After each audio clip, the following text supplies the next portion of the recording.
नमस्कार, मैं डॉक्टर चंदनमल शर्मा आज आपको बीए पाठ प्रथम में भौतिक भूगोल में होम्स का संवहन तरंग के सिद्धांत के बारे में बताने जा रहा हूँ। आर्थर होम्स ने अपने संवहन तरंग सिद्धांत का प्रतिपादन 1928 और 1929 में भूपटल की आकृतियों की उत्पत्ति की समस्या के निराकरण के लिए किया। इन्होंने जो अपना सिद्धांत दिया है होम्स ने वो 1928 और 1929 में दिया। और क्यों दिया? क्योंकि ये जो भूपटल की आकृतियों की उत्पत्ति थी उनके समस्या का निवारण करना चाहते थे। इन्होंने पृथ्वी की आंतरिक संरचना को दो मंडलों में विभक्त किया है। ऊपरी मंडल को क्रेस्ट तथा निचले मंडल को अधः स्तर। ऊपर को क्रेस्ट और दूसरे को अधः स्तर या सबस्ट्रेटम नाम दिया। क्रेस्ट की जो रचना हुई है वो सियाल से तथा अधः स्तर की जो रचना हुई है वो सीमा से हुई है। सियाल महासागरों के नीचे नहीं पाई जाती है। संवहनीय तरंगों की उत्पत्ति चट्टानों में स्थित रेडियो सक्रिय पदार्थों के आधार पर होती है। होम्स महोदय ने कहा कि जो संवहनीय तरंगों की उत्पत्ति हो रही है वो कहाँ से हो रही है?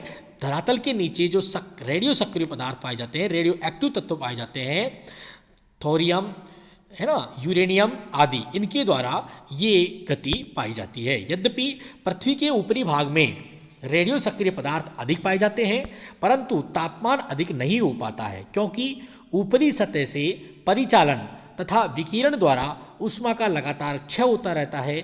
इसके विपरीत अधः स्तर में रेडियो सक्रिय पदार्थ तो कम पाए जाते हैं परंतु उनमें उत्पन्न ताप का संचयन होता है, जिस कारण तापमान अधिक हो जाता है। परिणाम स्वरूप पृथ्वी के गर्भ में संवहनीय तरंगे उत्पन्न होकर के ऊपर की तरफ चलने लगती हैं। पृथ्वी की पपड़ी के नीचे पहुंचने पर इनकी दो स्थितियां होती हैं। जिस स्थान पर दो संवहन तरंगे अलग अलग होकर के एक दूसरे के विपरीत दिशा में प्रभावित होती है, वहां पर फैलाव या अपसरण या डाइवर्जेंस होने से तनाव की शक्ति उत्पन्न हो जाती है, जिस कारण स्थल भाग दो खंडों में विभक्त होकर के विपरीत दिशाओं में हट जाते हैं तथा बीच वाले खुले भाग में सागर का निर्माण हो जाता है। इसी तरह महाद्वीपों में प्रभाव होता है। जिस स्थान पर दो केंद्र में ऊपर उठने वाली संवहनीय तरंगे पृथ्वी की पपड़ी के नीचे पहुंचकर मुड़कर क्षैतिज दिशा में प्रभावित होती है, वह एक दूसरे से मिलती है तो अभिसरण कन्वर्जेंस के कारण दबाव की शक्ति उत्पन्न होती है। परिणाम स्वरूप धरातल में अवतलन होने से भूसन्नतियां का निर्माण होता है। इस तरह संवहनीय तरंगों को दो वर्गों में रखा जा सकता है, उठते स्तंभ के तरंग तथा गिरते स्तंभ की तरंग। देखो, एक में तो नीचे से ऊपर की ओर उठ रही है और दूसरी में ऊपर से नीचे की ओर आ रही है। जहां नीचे से ऊपर की ओर जा रही हैं उनमें धरातली भाग टूट करके दो अलग अलग आकृतियां बन जाएंगी। जहां पर जो अवरोही तरंगे हैं नीचे की तरफ जा रही है, दोनों मिलेंगी और नीचे की ओर सरक जाएंगी, धंस जाएंगी। महाद्वीपों तथा महासागरों दोनों के नीचे संवहन तरंगों की उत्पत्ति होती है, परंतु महाद्वीपों के नीचे से उठने वाली संवहनीय तरंगे अधिक वेगवती होती हैं, क्योंकि महाद्वीपीय भागों में रेडियो सक्रिय पदार्थ अधिक मिलते हैं। संवहनीय तरंगों की उत्पत्ति कई केंद्रों से होती है तथा ये उत्पत्ति केंद्र बदलते रहते हैं।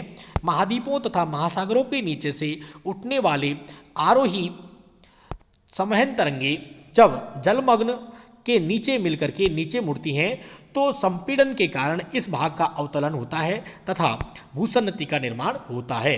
इस तरह भूसन्नति की स्थित गिरते स्तंभ के ऊपर या अवरोही तरंगे उत्पन्न होती हैं।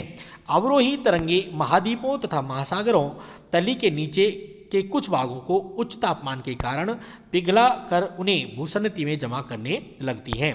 इस तरह महाद्वीपीय परत पतली होने लगती है। लगातार संपीड़न तथा तलछटीय निक्षेप के कारण भूसन्नति में क्रमशः निरंतर धसाव होता रहता है। संवहनीय तरंगों की क्रिया चक्रीय होती है तथा इसी के दौरान भूसन्नति का निर्माण, पर्वत की उत्पत्ति तथा उसका उत्थान होता है। इसी दौरान संवहनीय तरंगों की तीन अवस्थाएं होती हैं। अब देखिए तीन अवस्था कौन कौन सी होगी। प्रथम अवस्था, इस अवस्था का समय सबसे लंबा होता है, जिसके अंतर्गत दो केंद्रों से आने वाली संवहनीय तरंगे मिलकर के जलमग्न तटों के नीचे भूसन्नति का निर्माण करती हैं। इस अवस्था में क्रमशः तरंगे वेगवती होती हैं। भूसन्नति में तलछटिया जमाव होता रहता है तथा भूसन्नति की तली निरंतर धंसती जाती है। इस तरह पदार्थों का जब नीचे की ओर अधिक गहराई तथा अवतलन होता है तो ऊपर से दबाव एवं पृथ्वी के आंतरिक भाग के कारण ये पदार्थ तप्त होने लगते हैं। फलस्वरूप इनका घनत्व बढ़ता है तथा पुनः दशा होता है।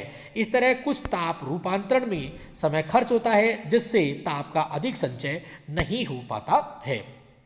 द्वितीय अवस्था सामान्य तरंगों की गति अत्यधिक तीव्र हो जाती है परंतु यह अवस्था कम समय तक ही रहती है। इस अवस्था में तरंगों में सर्वाधिक वेगवती होने का एकमात्र कारण गिरते स्तंभ से शीतल पदार्थों का अवतलन एवं उठते स्तंभ से तप्त पदार्थों का प्रवाहित होना है। महाद्वीपों तथा महासागरों की ओर से आने वाली तरंगे तीव्र गति से मिलकर नीचे मुड़ती हैं जिससे भूसन्नति के मलबा पर क्षैतिज संपीड़न पड़ता है। फलस्वरूप भूसन्नति का मलबा बिछकर वलित हो जाता है तथा पर्वत निर्माण प्रारंभ हो जाता है।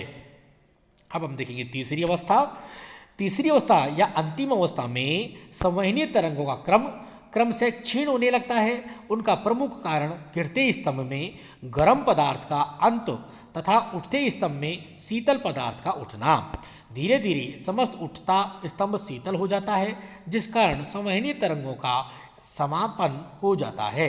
इसकी समस्त प्रक्रिया समाप्त हो जाती है जिसके कई परिणाम हमको देखने को मिलते हैं।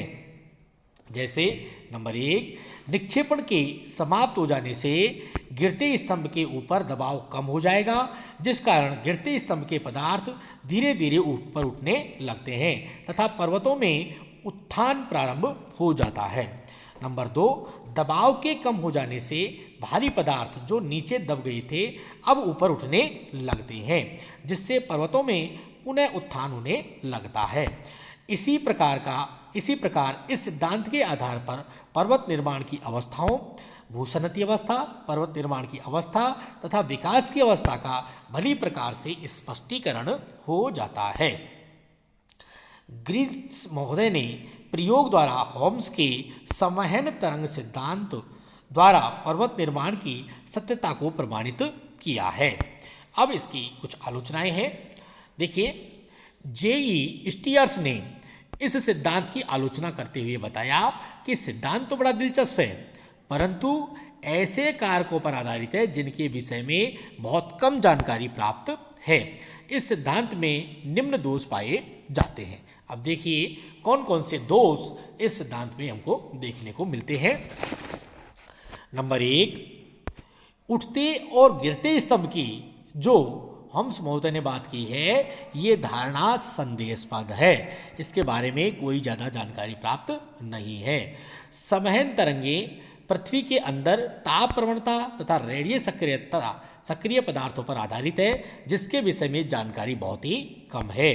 क्रस्ट के नीचे संवहन तरंगों का क्षैतिज प्रभाव भी एक संदेहास्पद तथ्य है।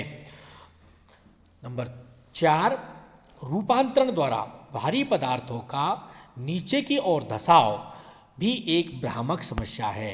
अर्थात देखिए, एक तो क्रस्ट के नीचे संवहन तरंगों का क्षैतिज प्रभाव संदेहास्पद है और दूसरा रूपांतरण द्वारा भारी पदार्थों का नीचे की ओर धसाव एक भ्रामक समस्या है।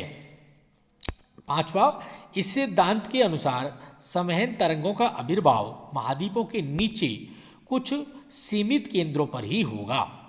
यदि इन तरंगों की उत्पत्ति के लिए आवश्यक दशाएं प्राप्त हैं तो तरंगों का आविर्भाव प्रत्येक स्थान पर क्यों नहीं होता है। यदि यह संभव है तो समस्त महाद्वीप कई टुकड़ों में विभक्त हो जाएगा तथा समस्त ग्लोब पर केवल सागरीय क्षेत्रों का ही साम्राज्य होगा। इस तरह यह सिद्धांत संवहन तरंगों के विषय में गलत विवरण उपस्थित करता है। नंबर 6, देखिए, आरोही जो तरंगे हैं क्रस्ट के नीचे मुड़ करके क्षैतिज रूप में न चल करके ऊपर भी चल सकती हैं। ये जो आरोही तरंगे हैं इनके बताया कि क्रस्ट के नीचे मुड़ करके और ये क्षैतिज रूप में चलती हैं, तो क्या ये क्षैतिज रूप में चलेंगी? ये किसी और रूप में भी चल सकती हैं। ऐसी स्थिति में वेगवती तरंगें भूपटल को तोड़कर भयंकर विस्फोट से धरातल पर ज्वालामुखी क्रिया को जन्म देंगी, न कि तनाव द्वारा सागर के निर्माण करेंगी। देखिए इन्होंने क्या बताया कि अवरोही तरंग जो क्रस्ट के नीचे मुड़ करके क्षैतिज रूप में चलती हैं, ये संभव नहीं है कि वो क्षैतिज में ही चले, वो ऊपर की ओर भी चल सकती हैं, और अगर वो ऊपर की ओर आई तो वो भूपटल को तोड़ेंगी और भयंकर विस्फोट के साथ वहाँ पर ज्वालामुखी क्रिया होगी, जो कि तनाव द्वारा सागर का निर्माण करेंगी। इस प्रकार होम्स महोदय का जो सिद्धांत है वो दिलचस्प है, लेकिन इसके जो तथ्य हैं इनके बारे में ज़्यादा जानकारी प्राप्त नहीं है, इसलिए इनके बारे में सत्यता का आकलन कम ही लग पाता है। लेकिन फिर भी ये सिद्धांत रेडियो एक्टिव पदार्थों पर आधारित है, जिससे इसकी सत्यता का कम ही अंदाजा लग पाता है। Thank you.